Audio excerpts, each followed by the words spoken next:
Hey there, cutie pie. Do you come here often? Oh, you're one of them quiet, mysterious ones. Okay, I can work with that.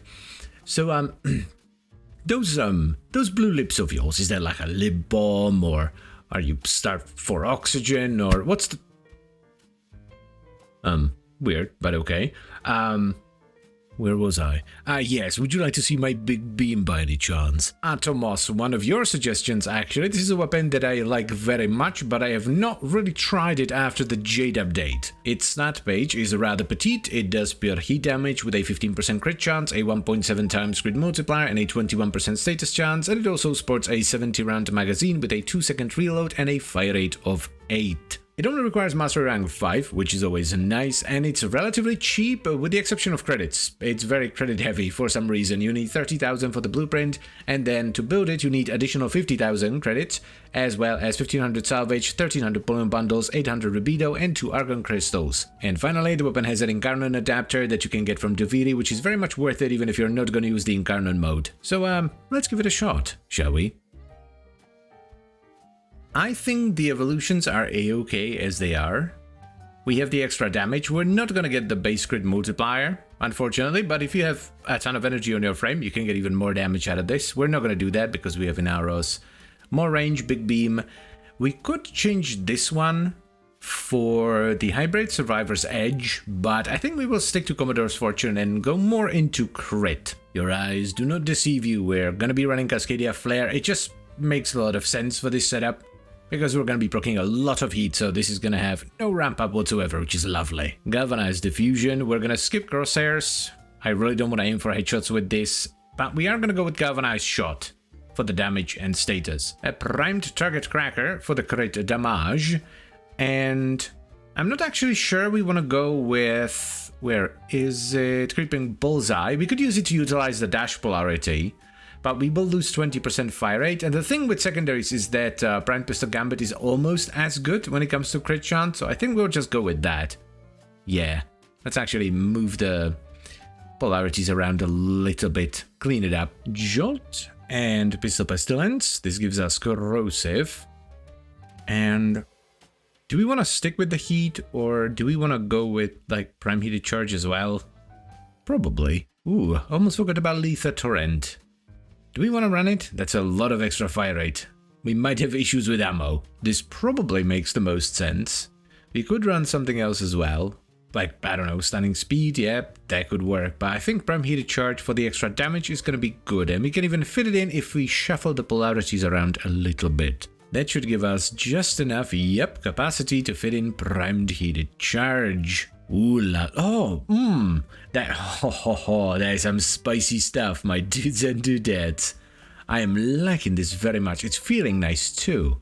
It is chewing through ammo really fast though, so we might need mutation. Screw it, let's go nuts. I want to see what this can do. Avenger goes back in. Let's get Harold, make sure he's on vital. He is. Goodest of boys. Oh, I feel nothing but disgust.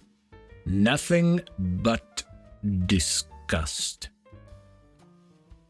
Bloody hell. Let's see what it do, or rather, let's see if it has enough bloody ammo in it. The damage is quite tremendous. I'm not using the Incarnon mode very much, but it's good as well. Like, you should probably use it more. I'm just not aiming for headshots, so I'm not really charging it up that much. So far, so good. We're almost halfway done with the mission. We still have more than enough ammo, so that's nice. The best thing about this, honestly, is how smooth it is. It feels so nice to just run through a mission with it. It might not have the biggest deeps or the biggest AoE, but it has more than enough of both. And it feels good. Unfortunately, it seems we may have been a little bit too fast for an Acolyte, which is not the worst of problems to have. Good stuff. Me likey. Next on the menu we have Grenier and Shield Boys, and it seems like it doesn't matter what we're shooting at because everything just dies. We are actually losing ammo this time around, and I'm not sure if it's the Grenier or the Corpus. I think it's the Grenier. Oh, here come the Sentients as well. Prepare for Sentient Fighters. Oh, I'm ready, baby. I am ready to rock and roll. Wowee, that is very good.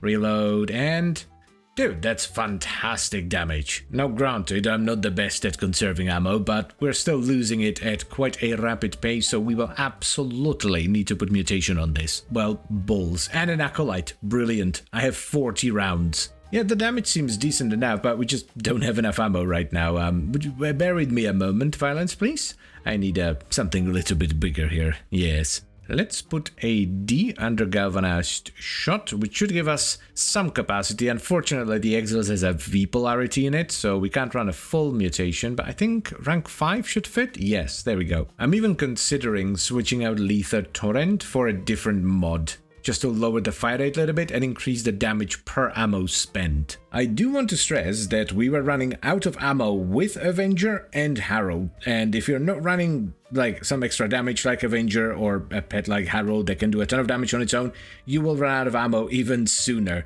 So you will absolutely need mutation, maybe even primed pistol ammo mutation to keep this thing stocked. Though it does also depend quite a bit on what kind of mission you're doing. Like if you're doing a survival, that's usually much better for ammo sustain than something like an exterminate or maybe sabotage. We are still losing ammo, but then again, it's also kind of RNG because all it takes is a few lucky drops and we're back to full. As far as the performance goes though, it is absolutely terrific. I have no complaints at all. It is fantastic. Yep, pretty much what I said. We've been here for almost 2.5 minutes, a little bit over 2 minutes, and our ammo is still full, so it's, the ammo is not going to be a problem in endless missions, but it might be a problem in something like an exterminate.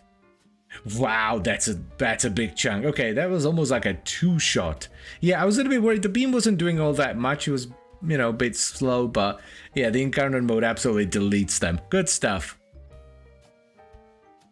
So here's the final build for the Atomos, and it's nothing too spicy, it's pretty straightforward. We have Galvanized Diffusion for multi-shot, Galvanized Shot for status chance and condition overload, Lether Torrent for fire rate and multi-shot, though you could replace this with something else, something that gives you more damage per ammo spent to help a little bit with the ammo issues that you might have in some non-endless missions. Then we're using Primed Pistol Gambit and Target Cracker for crit chance and damage, Prime Heated Charge for a ton of heat, and then Pistol Pestilence and Jolt for corrosive damage and status chance. I also highly recommend you run some form of ammo mutation, and for the Arcane, Cascadia Flare is an absolute no-brainer. If you have the Encounter Adapter on your Atomos, the evolutions I would recommend are Paladin Virtue for the base damage, and then if you can push your energy over 700, you get a ton of crit damage, which is very, very good. This is going to help your damage quite a lot. Then, to give you more range and to make the weapon feel better, I would recommend Moonrise Velocity for the 7 meters of range on your beam, and we top it off with Commodore's Fortune for 19% extra base crit chance. Now, even though I was using a lot of different stuff throughout the video to help the weapon, like Emerald Archon Charts for more corrosive procs, Arcane Avenger for more crit chance,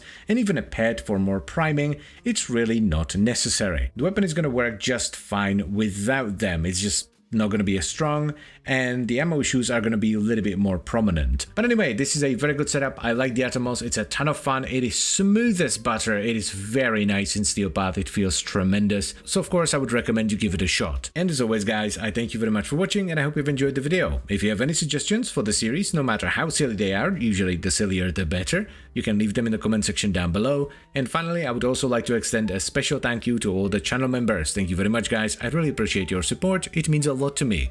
And I'll see you next time. Bye-bye.